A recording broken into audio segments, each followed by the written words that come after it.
అదేవిధంగా అధ్యక్ష కేసీఆర్ గారి దగ్గర మాట్లాడే ధైర్యం నాకు ఒక్కదానికే ఉంది కాబట్టి అధ్యక్ష ఈ అన్ని అంశాలు నేను ఎప్పటికప్పుడు అడుగుతూ వెళ్ళిన అధ్యక్ష. సరే పర్సనల్గా వారు నాకు తండ్రి పార్టీ అధ్యక్షులు, ఒక రెండు విషయాలు చేసినా ఒక రెండు విషయాలు చేయకపోయినా నడుస్తుంటుంది పార్టీ అన్నప్పుడు ఇంత పెద్ద వ్యవస్థ ఉంటే అనుకోవచ్చు అధ్యక్ష. కానీ కింద ఉండేటటువంటి అనేక వ్యక్తులు కంటిన్యూస్గా దురాకతలు చేస్తుంటే కూడా మరి చూసుకోకపోతే కరెక్ట్ కాదు అధ్యక్ష. అదేవిధంగా టీఆర్ఎస్ నుండి బీఆర్ఎస్గా మారుస్తామనేటటువంటి ఒక కీలకమైన నిర్ణయం తీసుకోవడం జరిగింది అధ్యక్ష. ఆనాడు కూడా ఆ మీటింగ్ నేను అటెండ్ అవ్వలేదు అధ్యక్ష. నేను ఒప్పుకోలేదు, ఈ పేరు మార్పుకు ఒప్పుకోలేదు, నేషనల్ పాలిటిక్స్లోకి వెళ్ళడం కూడా నేను ఒప్పుకోలేదు అధ్యక్ష. అంటే ఒక మాట అధ్యక్ష, ఇట్లాంటి హౌస్లో చెప్పొచ్చో లేదో కానీ తెలంగాణలో ఏం పీక్ కట్టలు కట్టినామని నేషనల్కి పోయి చేస్తాం అధ్యక్ష. మనం ఎన్ని పనులు మిగిలినాయి అధ్యక్ష తెలంగాణలో చేయాల్సినాయి? రెండు పెద్ద రివర్స్లో ఒక పక్క గోదావరి, ఇంకో పక్క కృష్ణ 1,89,000 కోట్లు ఖర్చు పెట్టినాం అధ్యక్ష. కొత్తగా ఇచ్చిన ఆయకట్టు ఎంత అంటే 14 లక్షల ఎకరాలు అధ్యక్ష. 1,89,000 కోట్లు అంటే ఎంత అధ్యక్ష?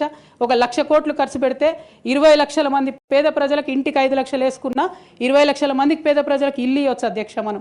కానీ 1,89,000 ఖర్చు పెడితే అధ్యక్ష జరిగింది ఎవరికి ఒరిగింది ఎవరికి అంటే ఒక వ్యక్తి 1989లో కంపెనీ పెట్టుకున్న ఆయన మన తెలంగాణ వచ్చిన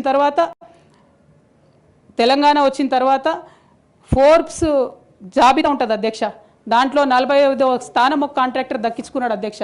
అంతకుమించి జరిగింది ఎవరికి ఏం లేదు అధ్యక్ష. ఇండ్లు లేని పేద ప్రజలకు ఇండ్లు రాలే అధ్యక్ష. కానీ ఆ కంపెనీకి మాత్రం 1,02,666 కోట్ల విలువైన ప్రాజెక్టులు ఒకటే కంపెనీకి పోయింది అధ్యక్ష.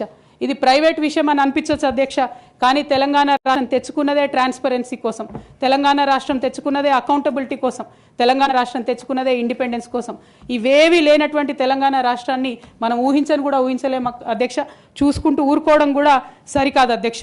అదేవిధంగా అధ్యక్ష ఇంకో పక్క తెలంగాణను పదే మోసం చేస్తున్నటువంటి భారతీయ జనతా పార్టీ అధ్యక్ష ఒక్క ప్రాజెక్ట్ కూడా నేషనల్ ప్రాజెక్ట్ హోదా ఇయ్యలేదు అధ్యక్ష.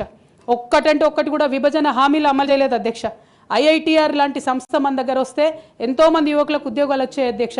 అవి పర్సనల్గా ఇవ్వకుండా ఆపారు అధ్యక్ష. అనేక కంపెనీలకు అయితే మీరు మహారాష్ట్ర బోండి, గుజరాత్ బోండి అని చెప్పి భారతీయ జనతా పార్టీ పెద్ద నాయకులు చెప్పి ఇక్కడ యువకులకు అన్యాయం చేశారు అధ్యక్ష. భారతీయ జనతా పార్టీ మీద ఎడతెగని పోరాటం నేను చేశాను అధ్యక్ష. అది పార్లమెంట్లో మాట్లాడడం కావచ్చు, బయట మాట్లాడడం కావచ్చు, అనేక అంశాల మీద కొట్లాడడం కావచ్చు అధ్యక్ష. ఇంత చేస్తే కేసీఆర్ గారి మీద కక్షతో అధ్యక్ష ఆఖరికి నన్ను జైల్లో కూడా పెట్టడం జరిగింది అధ్యక్ష. అయినప్పటికీ ఏనాడు మా పార్టీ నాకు అండగా నిలబడలేదు అధ్యక్ష. 3 సంవత్సరాలు నేను ఒక్కదాన్నే ఈడీతోని సిబిఐతోని అనేక అంశాల్లో కొట్లాడుకున్న తప్పితే ఎక్కడ కూడా పార్టీ అండగా నిలబడలేదు అధ్యక్ష.